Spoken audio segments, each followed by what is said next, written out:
नमस्कार। इस नए और बेहद खास विश्लेषण में हम आप सभी का स्वागत करते हैं। आज के इस डीप डाइव एक्सप्लेनर में हम एक ऐसे विषय की तह तक जाएंगे जो सच में हमारे देश के भविष्य की नींव रख रहा है। जरा सोचिए, कुछ ही साल पहले तक जो भारत अपनी ऊर्जा जरूरतों के लिए पूरी तरह से कोयले और महंगे आयातित कच्चे तेल पर निर्भर था, वो आज एक global green energy power house बन चुका है। लेकिन इस शानदार उपलब्धि की सतह के नीचे कई जटिल परतें भी छुपी हैं। तो आइए भारत के इस ग्रीन एनर्जी सफर के हर पहलू को गहराई से समझते हैं और देखते हैं कि इसके पीछे की असल कहानी आखिर है क्या।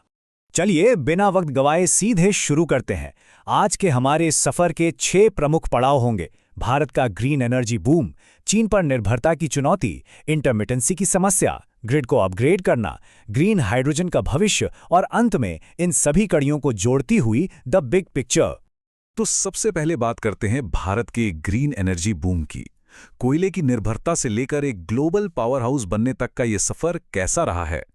देखिए, दशकों तक हमारी ऊर्जा सुरक्षा के लिए आयातित तेल और कोयले पर निर्भरता एक बहुत बड़ी रणनीतिक कमजोरी रही है। ग्लोबल मार्केट में तेल की कीमतें जरा सी बढ़ती थीं और हमारी अर्थव्यवस्था पर सीधा असर पड़ता था। लेकिन अब दीर्घकालिक ऊर्जा सुरक्षा सुनिश्चित करने के लिए भारत ने गियर बदल लिए हैं। जमीन पर यह बदलाव साफ दिख रहा है।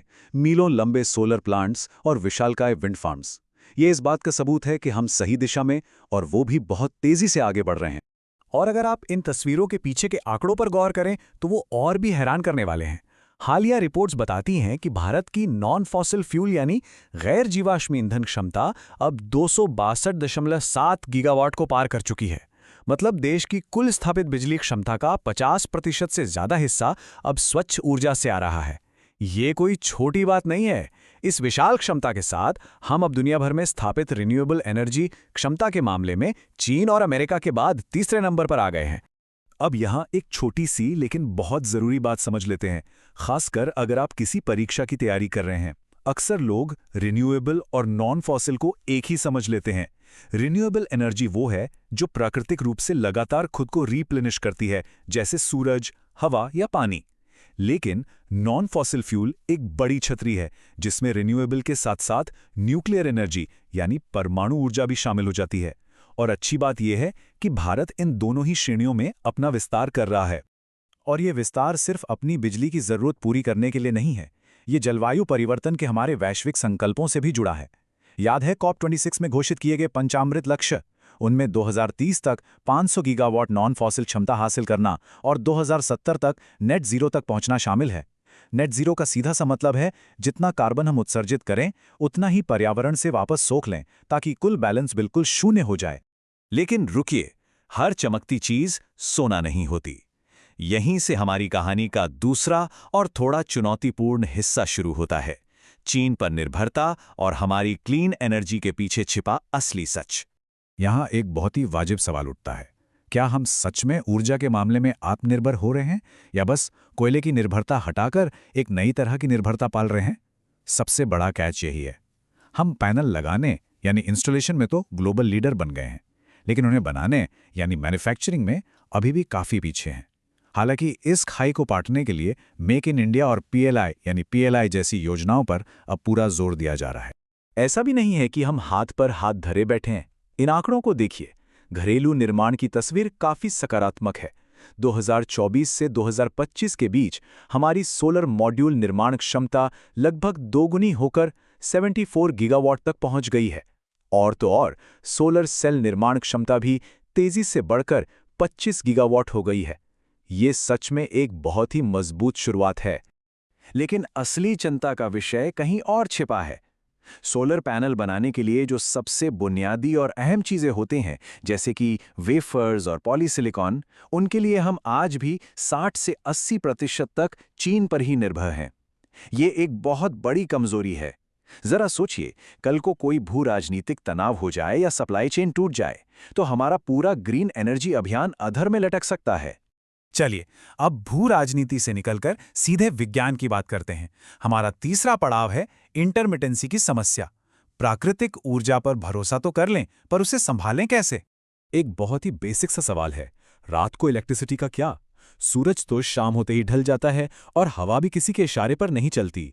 ऊर्जा उत्पादन में आने वाले इसी उतार चढ़ाव को इंटरमिटेंसी प्रॉब्लम कहते हैं। जाहिर है, कोई भी देश या अर्थव्यवस्था ऐसी बिजली पर तो नहीं चल सकती जो अपनी मर्जी से आए और जाए।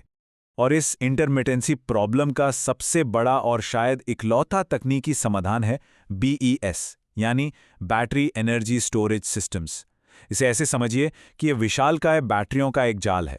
जब दिन में भरपूर धूप होती है और ज़रूरत से ज़्यादा बिजली पैदा होती है तो ये बैटरियां उसे स्टोर कर लेती हैं। फिर रात में या जब हवा नहीं चल रही होती तो यही बैटरियां बिना किसी रुकावट के 24 घंटे पावर सप्लाई चालू रखते हैं। ये तकनीक आने वाले वक्त की सबसे बड़ी ज़रूरत है। आगे बढ़ते हैं हमारे चौथे पड़ाव की तरफ, ग्रिड को अपग्रेड करना। बिजली बन गई, स्टोर भी हो गई, लेकिन उसे लोगों तक कैसे पहुंचाएं? बिजली को दूर दराज के रेगिस्तानों या पहाड़ों से निकालकर हमारे घरों और बड़े औद्योगिक शहरों तक पहुंचाना अपने आप में एक बड़ा टास्क है। इसके लिए ग्रीन एनर्जी कॉरिडोर इनिशिएटिव पर काम चल रहा है, जिसका मकसद रिन्यूएबल बिजली को हमारे राष्ट्रीय ग्रिड से जोड़ना है। लेकिन ज़मीनी हकीकत थोड़ी मुश्किल है। इतनी लंबी ट्रांसमिशन लाइनों के लिए ज़मीन का अधिग्रहण करना आसान नहीं होता। अक्सर विरोध होता है और प्रोजेक्ट्स में देरी भी होती है। ट्रांसमिशन के साथ साथ एक और दिलचस्प चीज हो रही है। हमारे राज्यों के बीच एक गजब की हेल्दी प्रतियोगिता चल रही है। अलग अलग राज्य अपनी खूबियों का फायदा उठा रहे हैं। जैसे राजस्थान अपनी चिलचिलाती धूप के साथ सोलर का पावर हाउस बन गया है। उधर तमिलनाडु विंड एनर्जी में झंडे गाड़ रहा है। गुजरात बैटरी स्टोरेज और हाइब्रिड सिस्टम पर फोकस कर रहा है, तो कर्नाटक ने सभी तरह की ऊर्जा का एक बेहतरीन रिन्यूएबल मिक्स तैयार कर लिया है। अब आते हैं भविष्य की सबसे रोमांचक तकनीक पर, ग्रीन हाइड्रोजन। ये भारी उद्योगों का नया ईंधन बनने वाला है। ग्रीन हाइड्रोजन आने वाले समय की अर्थव्यवस्था के लिए ये एक बहुत बड़ा बज़वर्ड है। ये एक ऐसा ईंधन है जिसे बनाने की पूरी प्रक्रिया में सिर्फ रिन्यूएबल बिजली का इस्तेमाल होता है, इसलिए इसमें कार्बन एमिशन बिल्कुल शून्य होता है। हमारी सरकार का लक्ष्य बहुत स्पष्ट है, भारत को इस क्रांतिकारी ईंधन के उत्पादन और निर्यात का एक ग्लोबल हब बनाना। और ध्यान रहे, इसका असली जादू सिर्फ हमारी कारों तक सीमित नहीं है। इसका असली इंपैक्ट दिखेगा भारी उद्योगों में, जैसे स्टील का उत्पादन, ग्लोबल शिपिंग और हेवी ट्रांसपोर्ट। इन सेक्टर्स को डीकार्बोनाइज करना सबसे मुश्किल काम है।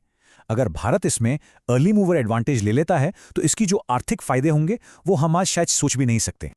तो चलिए अब इन सारी अलग अलग कड़ियों को एक साथ जोड़ते हैं और देखते हैं द बिग पिक्चर। जब हम पूरी तस्वीर देखते हैं तो साफ होता है कि ये सफ़र सिर्फ नई तकनीक लाने तक सीमित नहीं है। आलोचक बिल्कुल सही कहते हैं कि कई व्यावहारिक अड़चनें भी हैं। विशाल सोलर पार्कों के लिए ज़मीन कहाँ से आएगी?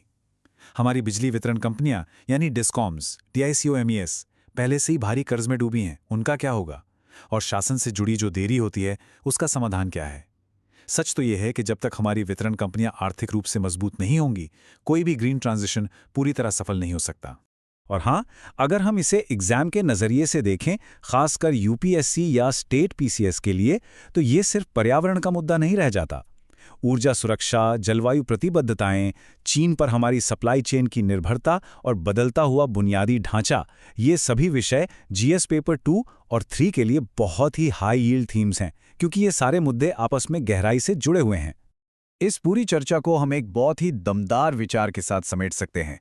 भविष्य में दुनिया की महाशक्तियों का फैसला सिर्फ इस बात से नहीं होगा कि किसके पास कितना तेल है, बल्कि इस बात से होगा कि क्लीन एनर्जी में किसका वर्चस्व है। हमारी असली चुनौती तो बस अब शुरू हुई है। हमारा ध्यान अब सिर्फ पैनल लगाने पर नहीं, बल्कि टेक्नोलॉजी में लीडर बनने और रणनीतिक आत्मनिर्भरता पर होना चाहिए। और जाते जाते ये विश्लेषण हमारे सामने एक बहुत ही अहम और बड़ा सवाल छोड़ जाता है। क्या भारत अगले 10-20 सालों में सच में एक clean energy manufacturing super power बनेगा, या फिर हम सिर्फ बाहर से खरीदी गई ग्रीन तकनीक के उपभोक्ता ही बनकर रह जाएंगे? इसी एक सवाल के जवाब में हमारे देश की अर्थव्यवस्था का भविष्य छिपा है। इस एक्सप्लेनर में हमारे साथ जुड़ने के लिए आपका बहुत बहुत धन्यवाद।